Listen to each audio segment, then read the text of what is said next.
I wanted to let you know the crew really appreciated the pizza today. This is from a guy named Roy Hodges to Jeffrey Epstein. Welcome to WatchMojo, and today we're breaking down some of the most explosively viral terms that have appeared in the latest Epstein files drop, and what they do and don't mean. We want to be deceived. We don't want to believe the horrors that are actually behind the veil. Party with a dozen one-year-olds. Outrage growing as new details emerge from the millions of newly released Justice Department records on convicted sex offender Jeffrey Epstein. Few phrases from the Epstein files release sounded stranger or spread faster than the claim that the documents described, quote, a party with a dozen one-year-olds. On social media, cropped screenshots made it appear as though investigators had uncovered documentation of an infant gathering tied directly to Epstein. The reality was bizarre, but in a different way. The wording came from a 2014 email sent to Epstein by literary agent John Brockman.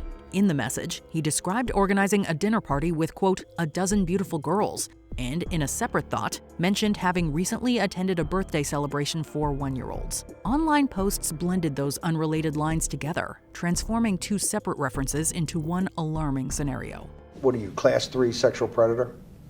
Tier 1. What's tier 1's the highest and worst? No, I'm the lowest. I'm the lowest. You're the lowest. Okay, tier 1, you're the lowest.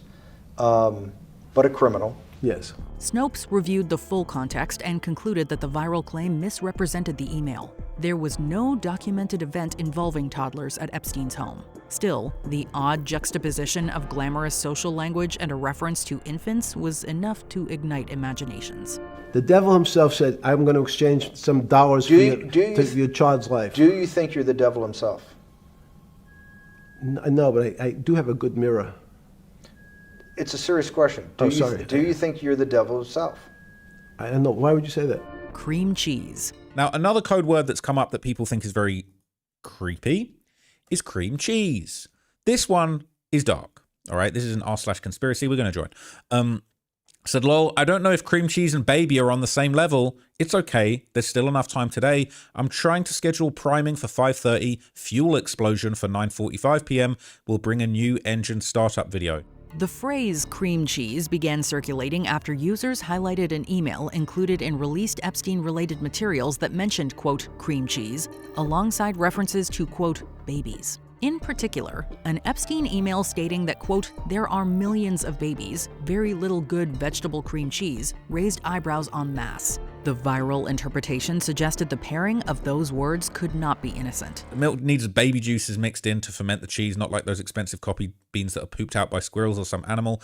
If you're interested, dig into the history of how cannibalism went from sustenance to primitive religion, then to organized religion. It's symbolic for the regular people. Now the Holy Communion is totally unrelated. However, the email in question didn't contain explicit references to abuse, trafficking, or ritual activity, nor did prosecutors ever identify, quote, cream cheese as operational terminology in Epstein's case. What fueled the speculation was ambiguity. Private correspondence using casual or unclear language, stripped of full conversational context. Without supporting testimony or hard evidence showing there was intent behind it, turning unusual wording into proof of a secret code just doesn't hold up.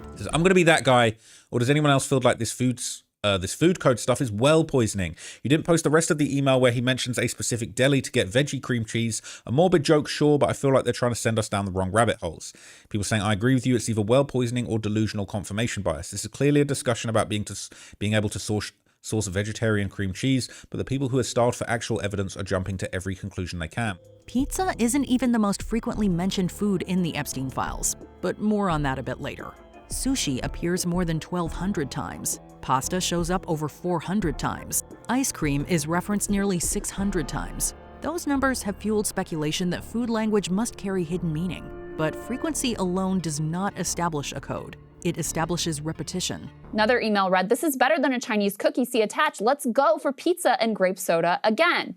This one talks about, yeah, that's the pizza. You mean radiating a soft glow with the look of bliss and excitement.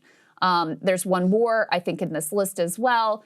Sorry, I have no stomach for even the slightest aggro. I don't have the stomach for it for any drama, imaginary or real. I'm still fragile off the last one and scared of shadows. An Epstein employee in Florida told the FBI that Epstein liked getting ice cream from a local shop with the girls. In a 2014 email, LinkedIn founder Reid Hoffman told Epstein he had sent ice cream to his Manhattan home, suggesting it could be shared, quote, for the girls.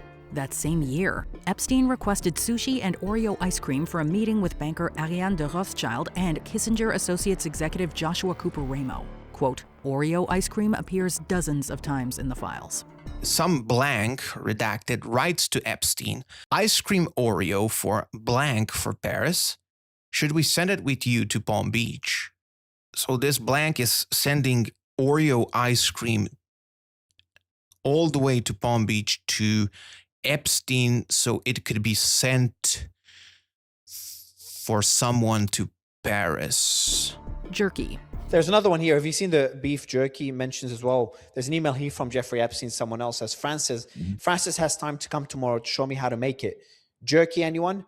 He will also bring you a taste of his jerky recipe from the restaurant and sends a warm hello. He's working at a restaurant called Cook's. Wait for it, beef jerky and steak. Jerky became one of the more unexpected viral talking points after users noticed it appeared hundreds of times in released Epstein-related files, roughly 380 mentions in total.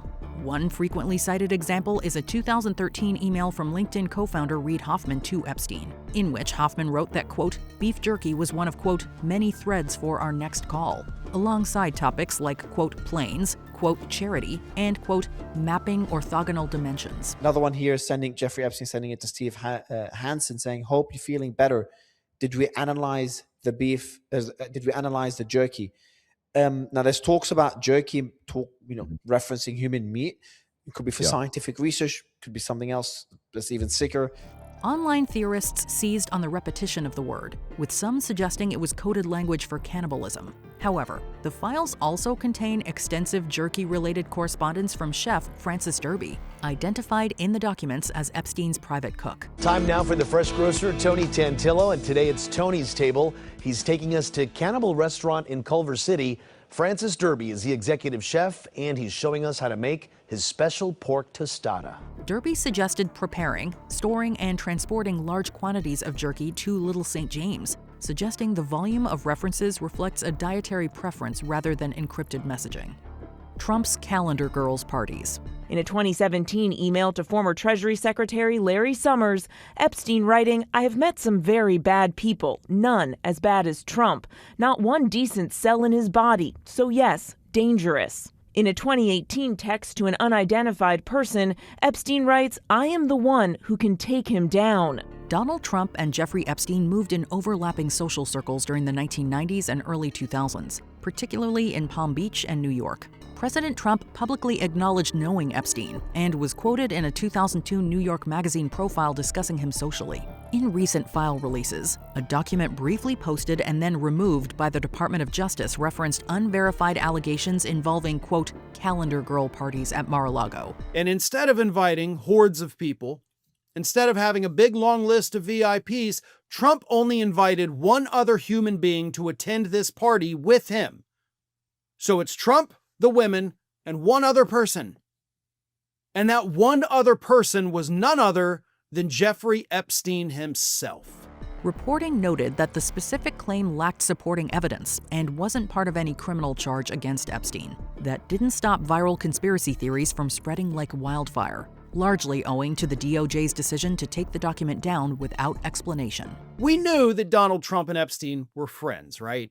We had that interview from New York Magazine back in 2002 where Trump famously said, quote, I've known Jeff for 15 years, terrific guy. He's a lot of fun to be with. It is even said that he likes beautiful women as much as I do, and many of them are on the younger side. No doubt about it. Jeffrey enjoys his social life, right? Cannibalism and ritual sacrifice. The first shocking piece of evidence is the name of Epstein's bank account, which goes by the name Baal, the demon that the Bible mentions that demanded human sacrifice. The document states, please wire $11,438 from the above account to Baal, name Wachovia Bank, NA. A very weird title to call your bank account, but given the fact that these are child monsters and children were sacrificed to this demon, it makes sense. When millions of pages tied to Jeffrey Epstein's investigations were released, one of the most explosive claims to spread online was that the files proved cannibalism and ritual sacrifice. Viral posts highlighted that the words, quote, cannibal and, quote, cannibalism appeared in the documents, presenting that fact as confirmation of something far darker than the already documented crimes. While those words do appear in the massive release, they surface in the context of interviews and unverified allegations, not confirmed investigative conclusions.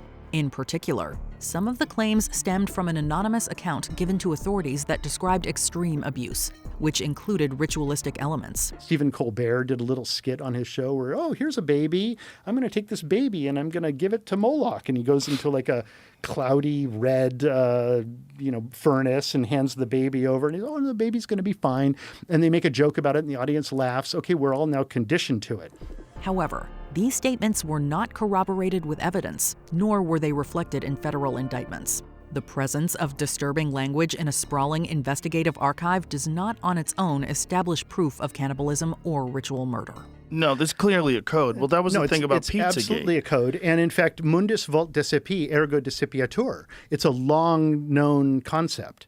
And so in Latin, mundus vult decepi means the world wants to be deceived. Ergo decepiatur, therefore it is. Before we continue, be sure to subscribe to our channel and ring the bell to get notified about our latest videos. You have the option to be notified for occasional videos or all of them. If you're on your phone, make sure you go into your settings and switch on notifications.